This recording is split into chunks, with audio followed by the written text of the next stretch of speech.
예수는 감람산으로 가시니라.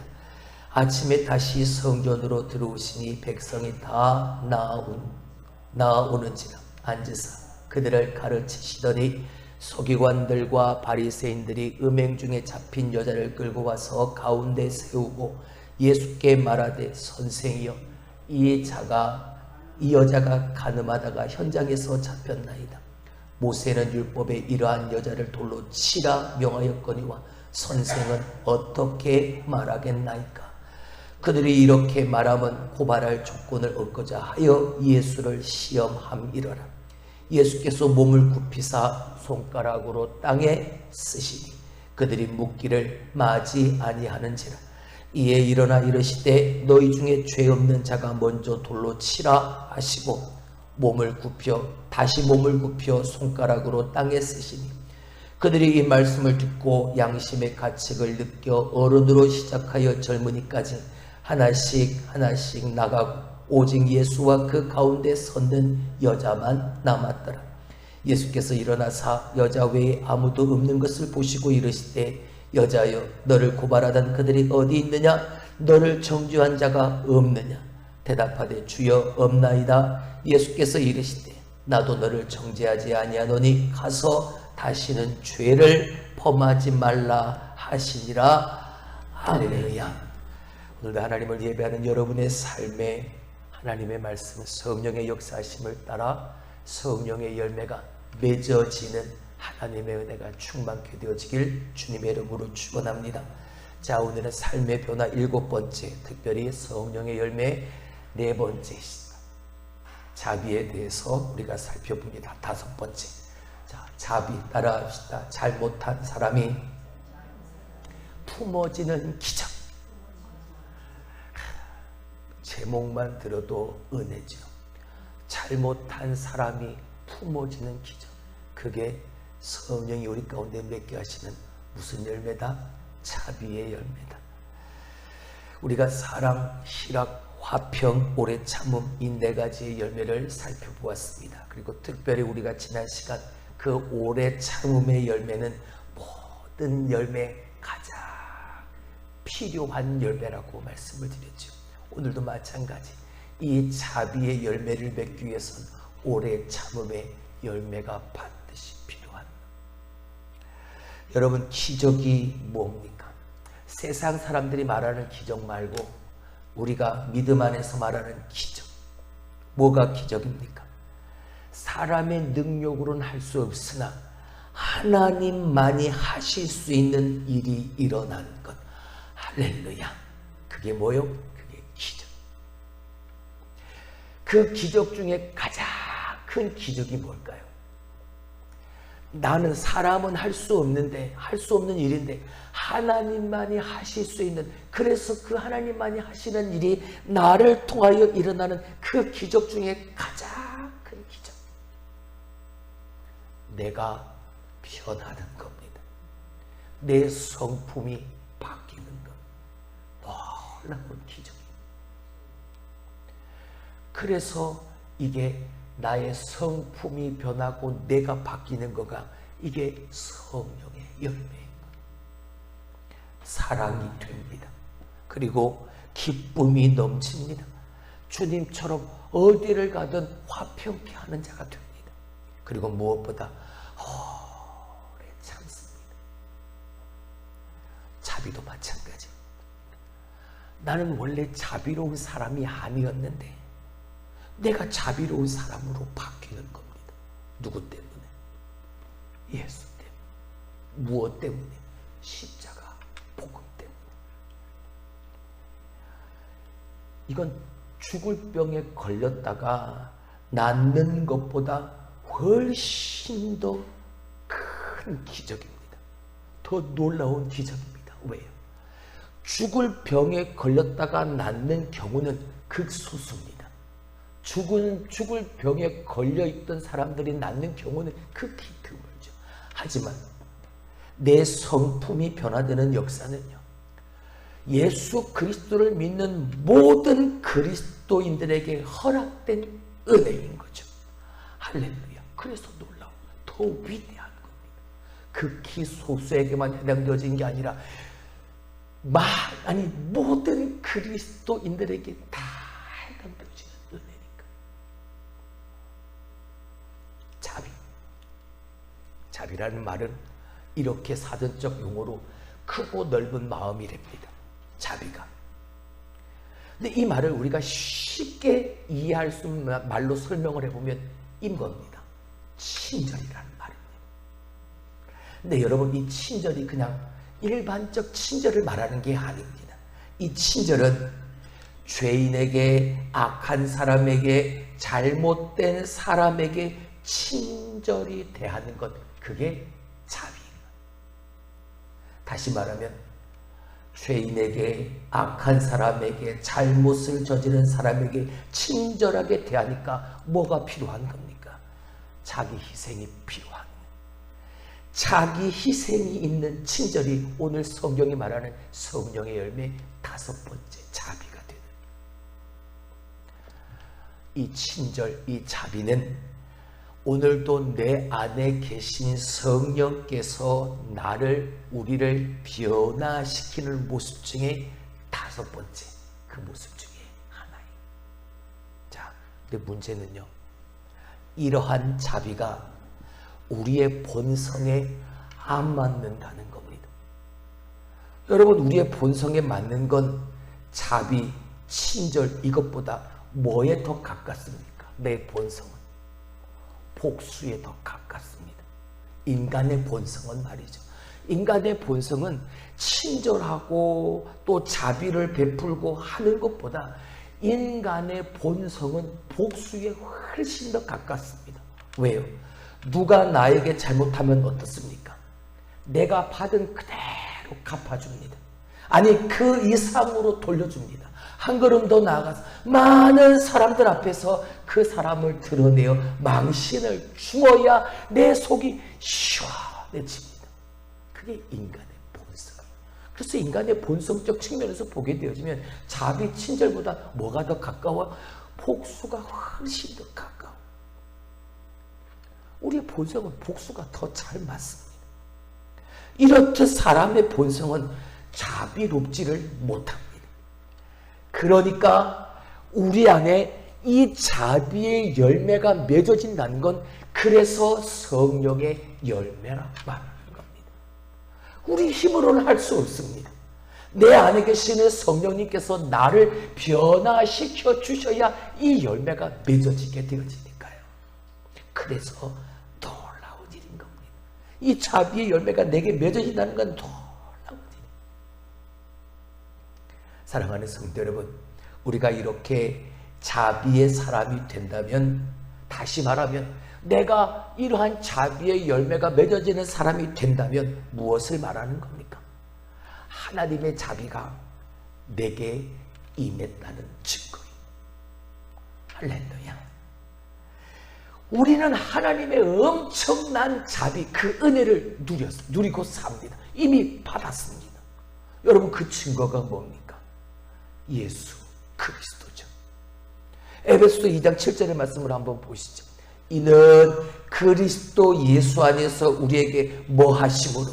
자비하심으로써 그 은혜의 풍성함을 오는 여러 세대에 뭐 하려? 나타내려 하십니다. 우리에게 뭐 하심으로? 자비하심으로.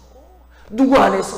그리스도 예수 안에서 우리에게 자비하심으로 그 은혜의 지극히 풍성함으로 말미암아 오는 여러 세대의 많은 사람들에게 뭐 하려고? 나타내려 하려고. 우리가 이 은혜, 이 자비의 이 은혜를 우리가 이미 받았잖아. 누구 때문에? 예수 그리스도 때문에. 우리가 다 예수 안에서 그 은혜의 지극히 풍성함으로 말미암아 하나님의 말할 수 없는 자비로 구원받았습니다. 할렐루야. 늘 여러분에게 누누이 강조하는 거지만, 여러분, 우리는 그 놀라운 구원의 은혜를 받을 만한 자격이 없습니다. 우리는 죄악으로 말미암아 저 영원한 지옥불에 떨어져 지옥에 떨어질 수밖에 없는 그런 존재인 거죠. 근데 우리가 건져냄을 받았습니다. 누구 때문에? 예수 때문에. 예수님으로 말미암아 하나님이 우리에게 향한 그 자비하심으로 말미암아 그 은혜의 지극히 풍성함을 우리가 받아 누리고 있는 여러 세대에 뭐 하려고? 나타내려고요. 그게 하나님의 목적, 하나님의 뜻입니다. 근데 여러분, 이렇게 우리가 그 은혜의 지극히 풍성함으로 하나님의 자비의 은혜를 열매를 우리가 맺어가고 살고 있는데, 이렇게 우리가 하나님의 자비를 받았는데 왜 다른 사람에겐 저절로 자비로운 사람이 되지 못할까? 여기에 우리 고민이 있는 거죠. 우리가 이 십자가의 은혜를 압니다. 그리고 하나님께서 내게 베푸신 그 자비, 저 은혜의 지극히 풍성함을 우리가 압니다.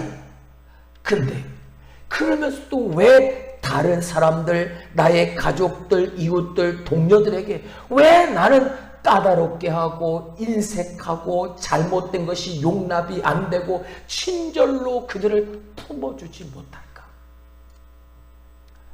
여러분, 이건 저에게도 해당되어지는 말씀이 우리 모두에게 다 해당되어지는, 왜 우리는 그렇지 못할까? 지극히 풍성한 하나님의 그리스도 예수 안에서의 그 자비하심의 은혜를 우리가 받았는데 왜 우리는 그렇지 못할까? 여러분, 이 자비의 열매가 우리에게 맺어지려면요, 십자가, 그 복음, 자기 자신이 받은 그 하나님의 은혜를 아는 것만으로는 부족합니다. 아는 것만으로는 되지 않습니다. 내 안에 내주하시는 성령의 감동으로 그 십자가의 은혜를 계속해서 뭐 해야만? 경험해야만 가능한 것. 오늘도 그렇게 그 마음을 가지고 두렵고 떨리는 마음으로 하나님의 심판대 앞에 서 보아야 아는 겁니다. 하나님의 자비로운 은혜를 경험한 사람만이 하나님의 심판대 앞에서 너는 그럴 자격이 없어, 너는 죄인이야, 그 하나님의 심판대 앞에서 나는 그런 죄인임을 깨달아 아는 자만이 하나님의 그 지극히 풍성한 은혜의 자비로움을 깨달아 알게 되어진 그 자가 자비함을 누리고 또한 행하며 살아갈 수 있게 됩니다. 오늘 본문의 말씀이 뭡니까? 간음하는 여인이 그 현장에서 붙잡힙니다. 그 여인에 대한 이야기죠. 간음하다 붙잡힌 그 현장, 다시 말하면 오늘 제가 말씀을 드렸던 하나님의 심판대 앞에 이 여인이 선 겁니다. 율법에 의하면 이 간음한 여인은 돌로 쳐서 죽이라고 되어 있으니까 이 현장에서 그 하나님의 심판대 앞에서 이 여인은 꼼짝없이 죽어야만 했습니다. 자, 오늘 본문의 말씀 3절에서 5절 말씀을 한번 보시죠. 서기관들과 바리새인들이 음행 중에 잡힌 여자를 끌고 와서 가운데 세우고 예수께 말하되, 선생이여, 이 여자가 간음하다가 현장에서 잡혔나이다. 모세는 율법에 이러한 여자를 뭐하라? 돌로 치라 명하였거니와 선생은 어떻게 말하겠나요? 간음하다 현장에서 붙잡힌 이 여인, 그 현장, 하나님의 심판대 앞에서 율법에 의하면 이 여인은 돌에 맞아 죽어야만 했어. 근데 여인이 죽었나요? 아닙니다. 이 여인은 그 죽을 자리에서 살아납니다. 돌에 맞아 죽을 그 절체절명의 그 위기의 순간에 예수님이 말씀하시죠. 나도 너를 정죄하지 않겠다. 다시는 죄를 짓지 마라 하시면서 그 상황에서 이 여인이 뭘 받습니까? 구원을 받습니다. 자, 10절 11절의 말씀을 봅니다. 예수께서 일어나사 여자 외에 아무도 없는 것을 보시고 이르시되, 여자여, 너를 고발하던 그들이 어디 있느냐? 너를 정죄한 자가 없느냐? 대답하되, 주여, 없나이다. 예수께서 이르시되, 나도 너를 정죄하지 아니하노니 가서 다시는 죄를 범하지 말라. 할렐루야. 꼼짝없이 죽어야 될 그 자리, 간음하다 그 현장에서 붙잡힌 이 여인, 모세의 율법에 의하면 그 자리에서 돌에 맞아 죽어야 될 그 자리에서 예수님은 그 여인을 돌로 치라 하신 게 아니라 그 여인에게 나도 너를 정죄하지 아니하노니 가서 다시는 죄를 범하지 말아라 라고 말씀하시며 이 여인을 품어주십니다. 이런 생각이 들었습니다. 여러분, 이 사건 이후에 이 여인은 어떻게 살았을까요? 죄를 지었을까요? 죄를 짓지 않았을까요? 죄를 지을 수가 없었을 겁니다. 왜요? 자기 자신이 어떠한 은혜를 받았습니까? 이 은혜를 받았잖아요. 더불어서 자기 자신에게 잘못한 사람들에 대해서는 어땠을까요? 내가 이런 은혜를 받았거든요. 내가 영락없이 죽을 수밖에 없는 그 자리에서 내가 살아났거든요. 예수님께서 나를 살려주셨거든요. 하나님의 지극히 큰 은혜의 풍성함을 따라 그 자비하심으로 나를 건져주셨거든요. 현장에서 붙잡혀 죽을 수밖에 없는데 예수님이 아무 대가 없이 나를 용서하시고 살려주신 그 은혜를 받았으니까, 그런 사람이니까 누군가가 내게 잘못을 했을지라도 이 여인은 그 사람의 허물, 그 사람의 잘못을 탓하지 않고 품어주었을 겁니다. 왜요? 자기가 그 은혜를 받았으니까. 하나님의 심판대를 경험했고 속죄의 은혜를 이 여인이 받았으니까. 네, 여러분, 이게 쉽지 않습니다. 아무리 내가 그러한 큰 은혜를 내가 받았음에도 불구하고 나는 자꾸 그걸 잊어버립니다. 사랑하는 성도 여러분, 여러분은 하나님의 심판대 앞에 서본 경험이 있으십니까? 그 자리에서 너는 용서받았다, 너는 구원받았다, 이제부터 너는 의롭다 라고 말씀하시는 하나님의 자비를 경험한 적이 있으십니까? 내가 너를 용서하겠다, 내가 너를 사랑한다, 내가 너를 정죄하지 않겠다 라는 이 하나님의 음성을 듣고 그 말할 수 없는 지극히 풍성한 자비의 은혜를 경험해 본 적이 있습니까? 있습니다. 우리가 그 은혜를 덧입고 오늘 이 자리에 있는 것이죠. 할렐루야, 할렐루야. 우리가 다 그 자비로운 은혜를 입었습니다. 우리가 그렇게 진정으로 그 예수 그리스도의 십자가에서 하나님의 심판을 경험하고 나면 여러분, 우리의 삶은, 우리의 믿는 우리의 모습은 반드시 달라져야 합니다. 왜요?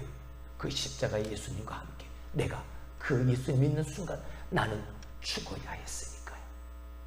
예수님과 함께 죽었기 때문이죠. 그리고 그 이후에 내 안에 내주하시는 성령께서 그렇게 하도록 나를 인도해 주십니다. 맞아, 내가 저 가늠하다 현장에서 붙잡힌 저 여인처럼 나는 그 자리에서 돌에 맞아 죽을 수밖에 없는 사람이었어. 나는 지옥에 갈 수밖에 없는 그런 죄인이었다고. 이게 깨달아지는 거죠. 이렇게 성령께서, 그리고 복음이 나를 하나님의 심판대 앞에 서게 하는 겁니다. 십자가의 복음은 우리에게 이미 너는 죽었다라고 말합니다. 예수와 함께 말이죠. 그래서 나는 죽고 이제 예수로 사는 사람 되는 그것이 바로 복음인 겁니다. 고린도후서 5장 14절의 말씀을 보죠. 그리스도의 사랑이 우리를 뭐 하시는도다? 강권하시는도다. 우리가 생각하건대 한 사람이 모든 사람을 대신하여 죽었은즉 모든 사람이 뭐한 것이다? 죽은 것이다. 믿으시나요? 여러분, 여기서 말하는 이 모든 사람, 이 모든 사람의 우리 모두는 다 해당되어집니다. 누구 한 사람, 예수 믿는 사람 중에 누구 한 사람 예배되는 사람 없어요. 모든 사람이 뭐하냐? 죽은 것. 예수 안에서 말씀 안에서, 십자가 안에서. 중요한 것은요, 이걸 믿느냐 믿지 않느냐. 우린 이미 예수 안에서 죽은 자입니다. 할렐루야. 예수님과 함께 죽었다는 것 자체를 내가 기쁨으로 받아들일 수 있는 사람은 내가 지옥 갈 수밖에 없는 죄인임을 하나님 앞에, 그 심판대 앞에서 당당하게 고백하는 사람인 거죠. 그 사람에게는 그런 내가 이 예수와 함께 죽었다는 이 사실이 할렐루야가 되어지는 사람입니다. 그렇습니다. 우리가 예수님을 믿는다라고 말할 때 예수와 함께 나는 죽었다는 고백인 겁니다. 이제 그 예수로 말미암아, 새 생명 되신 그 예수로 말미암아 내가 다시 사는 것이라 고백하는 사람입니다. 이게 바로 십자가 복음입니다. 성령의 감동으로 이 십자가의 복음에 우리가 눈을 뜨게 되어지면 우리는 하나님의 심판대 앞에서 그 심판을 지나 예수 그리스도의 그 구원의 바늘의 그 자리에 우리는 서게 되는 것이죠. 지금 우리가 그 자리에 서 있는. 그리고 성품의 변화, 성령의 열매가 맺어지는 삶을 살아가는 것. 그런데 이런 우리가 왜 다른 사람에겐 자비롭지 못한 내가 하나님 앞에서, 하나님의 그 심판대 앞에서 죽을 죄인이라는 걸, 그리고 내가 하나님으로부터 어떤 자비를 받았는지를 깨닫지 못하거나 알지 못하거나 또는 잊어버리고 있기 때문인 겁니다. 왜 나는 성령의 열매가 맺어지지 않는 걸까? 왜 내 성품은 나는 변하지 않는 걸까? 이유는 하나인 겁니다. 아직도 내가 죽지 않은 겁니다. 내 자아가 아직도 살아있기 때문에 내 안에 계신 성령께서 나를 바꾸시지를 못하는 거예요. 내 성품을 못 바꾸시는 겁니다. 내가 살아있어서. 내가 성품의 변화, 이 성령의 열매가 맺어지는 놀라운 이 기적이 여러분 내 것이 되기를 원한다면 내가 이미 예수님과 죽었다라는 이 사실을 믿고 받아들여야 하는. 나는 뭐 했다? 예수와 함께 나는 죽었다.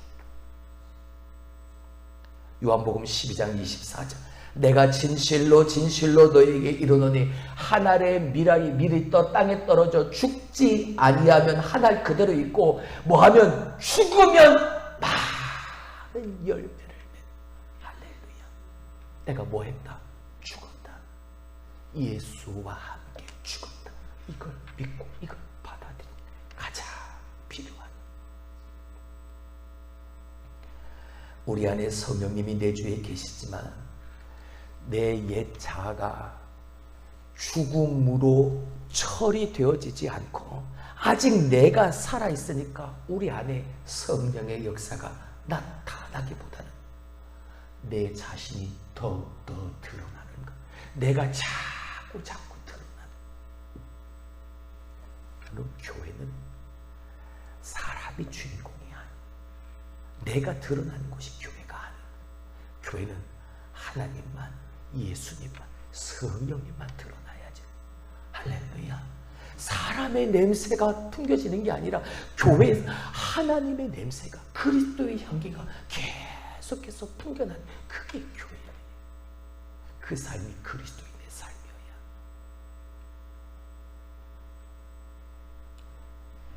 자비의 열매는 내가 이미 예수와 함께 죽었다라는 것을 믿을 때 여러분 자비의 열매는 맺어지는 겁니다. 할렐루야. 요셉 아시죠? 요셉 형들에게 버림을 받습니다. 그리고 끔찍한 시간을 종으로 삽니다. 근데 그는 형들에게 복수하지 않습니다. 인간의 본성은 복수가 훨씬 더 가깝다 했죠. 감히 형들이 나를 이렇게 복수해도 될 자리에 있었습니다. 하지만 그는 형들에게 복수하지 않았습니다. 오히려 용서합니다. 그리고 가족들을 다시 만나 그들을 다 품어줍니다. 자, 어떻게 그렇게 할 수 있었을까? 창세기 29장 23절은 이렇게 말합니다. 이는 여호와께서 요셉과 뭐 하십니다? 함께 하십니다. 여호와께서 요셉과 뭐해? 함께 하십니다. 여러분, 요셉이 원하는 건 이거였습니다. 여호와의 하나님의 함께 하심. 하나님의 함께 하심이, 나와 함께 하심이, 비록 형들이 나를 죽이려고 하고 나를 그렇게 만들고 내가 그렇게 죽을 위험을 수없이 넘겼지만 그 속에서도 하나님 여호와의 함께 하심이 믿어지니까 자신을 죽이려고 했던 형들까지 품어지는 겁니다. 우리도 마찬가지죠. 하나님이 우리와 함께 하심이 믿어지면 어떤 어려운 처지에 있든 억울하고 수모를 당하든 두려울 것이 없는 거죠. 왜? 하나님이 나와 함께 하심이 믿어지니까. 그렇게 믿어지는 사람은 자비의 열매가 맺어지는 겁니다.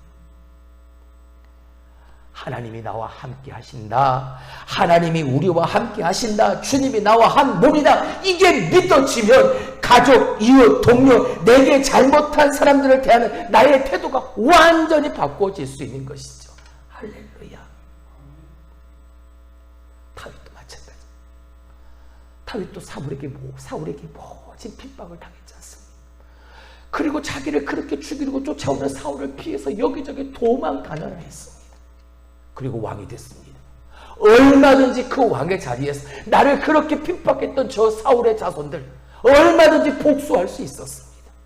하지만 다윗은요, 자비를 베풉니다. 사무엘하 9장 3절. 왕이 이르되 사울의 집에 아직도 남은 사람이 없느냐? 내가 그 사람에게 뭘 베푼다?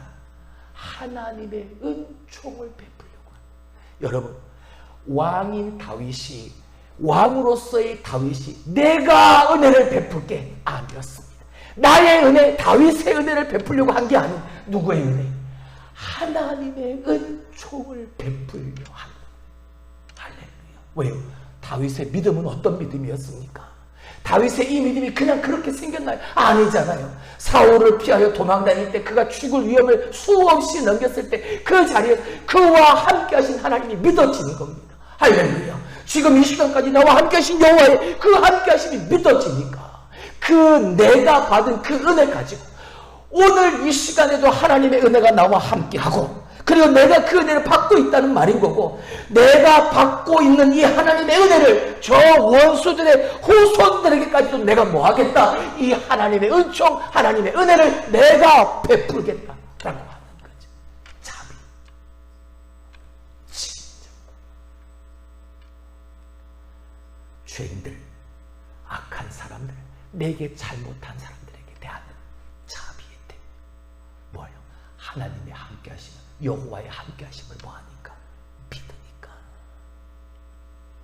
사랑하는 성도 여러분, 우리가 사모해야 될 게 바로 이겁니다.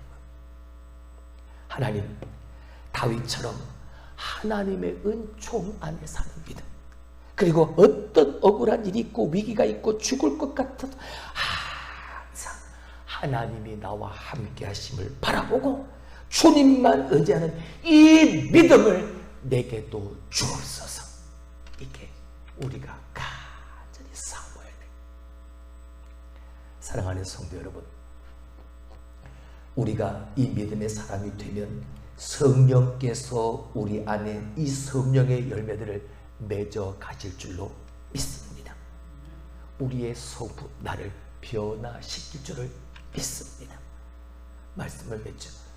여러분, 우리가 진정으로 예수님을 붙잡고 살고 우리가 누구라도 품을 수 있는 주님의 그 마음이 품어질 때까지 우리는 기도해야 하는.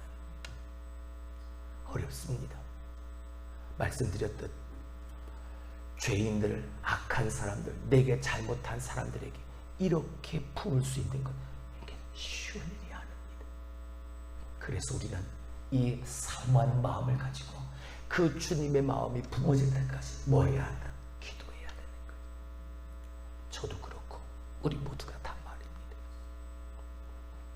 내 힘으로는 할 수 없으니까요. 우리의 본성은 자비보다는 복수가 훨씬 더 가까우니까요.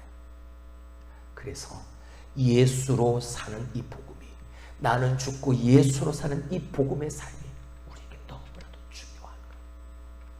하나님의 함께 하심, 그리고 여호와의 하나님의 은총 안에서 하나님의 자비하심을 날마다 수시로 깨닫게 되어지고 다시 또 한 번 경험하게 되어지면, 그래서 우리의 삶에 이 자비의 열매가 맺혀지는 그날까지 계속해서 기도하고 기대하고 기다리고 사는 우리가 되어진다. 할렐루야. 저 요셉에게 형통케 하신 하나님의 복이, 이 다윗과 함께 하신 하나님의 복이, 그 은혜와 복이 우리의 것이 되어질 줄로 믿습니다. 할렐루야. 기도합니다.